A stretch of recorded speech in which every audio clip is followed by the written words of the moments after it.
see the Braum. I know it's Norscaren's comfort pick, and I feel like that it makes sense in the sense that it's valuable for him, but I don't know if it makes the most sense going up against that kind of a comp. And it's odd to see H2K leave their jungler for the last pick. It's not something that always happens with teams. Usually it's a mid laner or a top laner looking for that direct counter pick. Here they've gone for the jungler, and it might be that Zach we talked about. I think that it facilitates, I think it works nicely with the Rakan. This is very much what Splice were looking to go for last game, when you have the strong mid, you have the strong bot. Sure, they're going to lose in terms of the 1v1 up top side, but your Zach now isn't just going to get permanently invaded by ROC. Because one thing that we saw last week was when Kadro was in the jungle, they had 3 losing lanes, and then Kadro didn't get a jungle. Sure, it's his return to the LCS. He needs to make sure that he's having a comfortable early game, playing in a new environment with a new team, and guaranteeing strong lanes compared with a Zach who can be a big playmaker and pretty active in the early game, I think will serve H2K very, very well. I think he has a couple of options. He can either look to just perma-gank bot and try and snowball the Xayah Rakan lane, or he can try and mitigate what is a losing lane up top and try and limit the amount of snowballing that Camille has, because while Camille should be able to beat Gangplank in the 1 versus 1 later on, teamfight value Gangplank is always going to have that extra bit of an advantage, given that he will scale with crit and also the ultimate that is just so much global pressure that you always have to respect. And on the other side, it seems that we have more of a 1-3-1 composition coming out here from Rocket, with the Camille up in the side lane, the Rise there as well, and then OK poke and siege from the Caitlyn as well. Lay down a line of traps, you can stop people in their tracks. Experience that Shook has as a jungler paying off. I feel like you're overselling him just a little bit, Medic. So far, he hasn't really been able to accomplish a huge amount, and SmittyJ could be in some trouble. Hextech automation used. Here's the Realm Warp as well. They're looking for 3-man dive on this tower. The stun, the stopwatch. Glacial Prison does not connect. Blanc trying to get some damage down off towards the side as well. Memento tanking this one up. Now it's Blank, and Rocket will get away.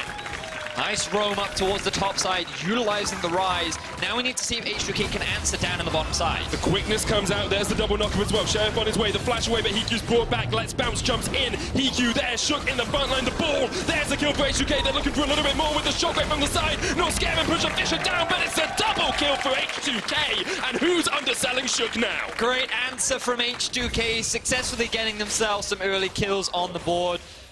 Where H2K are trying to play, which is towards the top side of the map.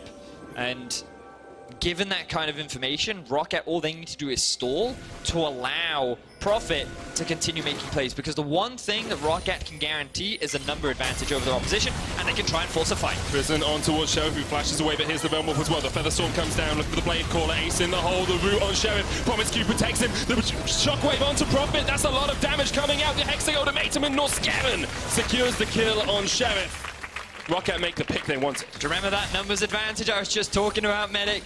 This is what I mean. Profit pushes out bot, he can then group up with his team, and Rocket can force a fight, because even if you're behind, 5 versus 4 is almost always guaranteed to win. Love the proactiveness from Rocket. Gold still in H2K's favor, but it will definitely alleviate some of the pressure that H2K have been exerting. Definitely does, especially since H2K have still only taken 1 tower with this lead. They will definitely be looking for more. The CS difference between Hiku and Sheriff is shrinking. Top lane still remains about the same, but SmittyJ in the middle of the team. Rocket will be able to pick up Sheriff eventually. Hiku looking to secure it. Sheriff can't make a 1v3 outplay. Promiscue's going to actually still be caught off towards the top side of this. Can get towards the blast cone. Will try and use it to jump away, but Memento's going to follow him. Promiscue still has the grand entrance, but there is the Glacial Prism, and there is the mace to the face of Promiscue. Bit of a slip up there from H2K. They thought that, hey, we're still pretty strong right now. Hey, we can keep pushing up top lane. But they didn't have the support from Shook. They didn't have the vision control. And they have no side lane pressure. You can't afford to overextend that much when you do not have the other pieces in play on the board. And Rocket immediately looked to capitalize, utilizing their mid-game strength once again, and now ascertaining the gold lead once more. After they take this tower, they will be in the gold lead.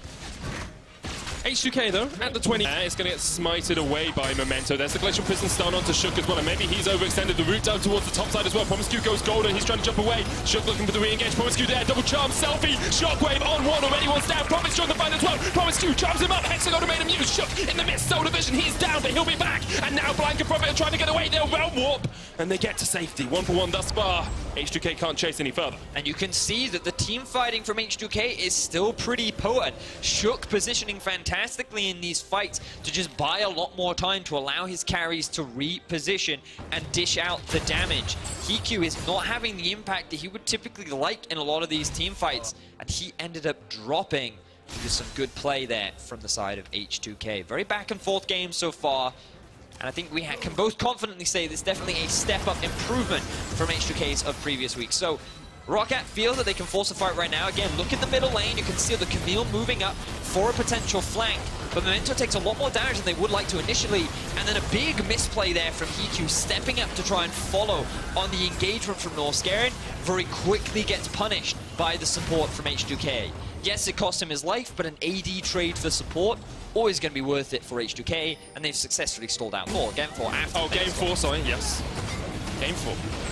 Couple of matches time. Vitality 7-1 trying to take down the champs in G2. There's the let's bounce back as they pull Memento in, but ROCCAT have the flank here. Prophet there, Selfie looking for a shockwave. Will get it only on towards Prophet. Chef trying to survive. He'll go down. Blank kills Promiscu down towards the bottom side as well. And now Shook's in the midst. It's Selfie, but he's caught out. Here comes Smitty J. What can he do? The top laner finally joins the fray, but H2K are running away from this one because they don't want to continue this fight. They lose 3 members and Prophet comes up huge. ROCCAT utilizing the TP advantage that they had. You recognized it earlier on, Medic. Smitty J used the CP to get into that last team fight, which meant that ROCCAT could very quickly... Will Prophet does take a chunk. There's the ace in the hole as well. Selfie will be able to tank that one up. Here comes Shook jumping in from the back line. He's only going to bring Norskeren back. Don't want to use too much on the support, but they will take him down. H2K now pushing forward towards ROCCAT. This is very risky from ROCCAT, constantly trying to force these fights when H2K do have the better 5v5. Especially when you miss so many crucial abilities, the longer you stay in these fights, the more opportunities you give H2K to look for a return play. Love the engages coming out from Shook, nice confidence from him, and now it is H2K that are looking to bait the Baron. They have just been spotted at the edge of that. They're going to start it up as well, but ROCCAT, we've seen Memento steal before, Promiscu from the side, the shockwave, they kill Blank! And now H2K can look for the Baron. Still 3 members left alive from ROCCAT. Memento could steal. Remember how many he's stolen before. Shook, can he secure this for his team? That's what you need a veteran jungler to do, but Prophet doesn't even want the Baron to go low. He jumps in onto Smitty J. Prophet's down. Memento trying to kill Shook before he can get the Baron, but he just can't do enough. Soul Division passive is used, and H2K, will they turn back towards the Baron? Because Norskeren is on his way. Looks like H2K are willing to back away for the moment. H2K HP as ROCCAT continue on the Baron. They pulled off the quickness onto Prophet, trying to catch him out. There's the shockwave, double knockup. Prophet somehow still alive with the lock of the Iron Solaria, but the next bounce brings them all back into the team. Selfie, cleanse, they're gonna get on towards ROCCAT now. Double kill for Shook. And H2K clean up the fight. Another huge wombo combo coming in for H2K, and it feels like ROCCAT just keep getting bored into these fights. They need to be playing the map, but their eyes are so focused on the Baron.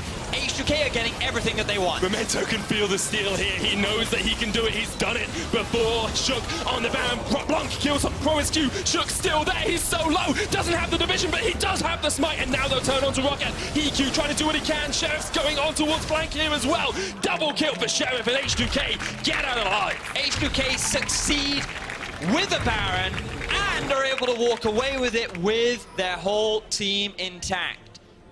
About how big Prophet is. They want team fights. They want to force this bottom lane tower. Promiscu's going to engage all the way on the back line. Double shockwave as well. Blank's pulled back. Norskeren there as well. Blank is still alive though. Pops the realm warp. Can he get away? No, he cannot. As H2K take down 2, and Trevor, quick shot Henry might be right here, Betty, because H2K are looking to close out the game. H2K looking so convincing with a single roster change. Shook comes in, he makes all the difference, and H2K are just 1 tower away from securing the win over ROCCAT. Shook's going to sacrifice himself, but it's just 1 Nexus tower between H2K and their second victory of the split. ROCCAT would be the ones to fall, and H2K would be the ones to take the win. Prophet trying to do what he can, but he just can't do enough. H2K took them till week 5, but finally they come alive, they clean up the ace, and they take down the Nexus.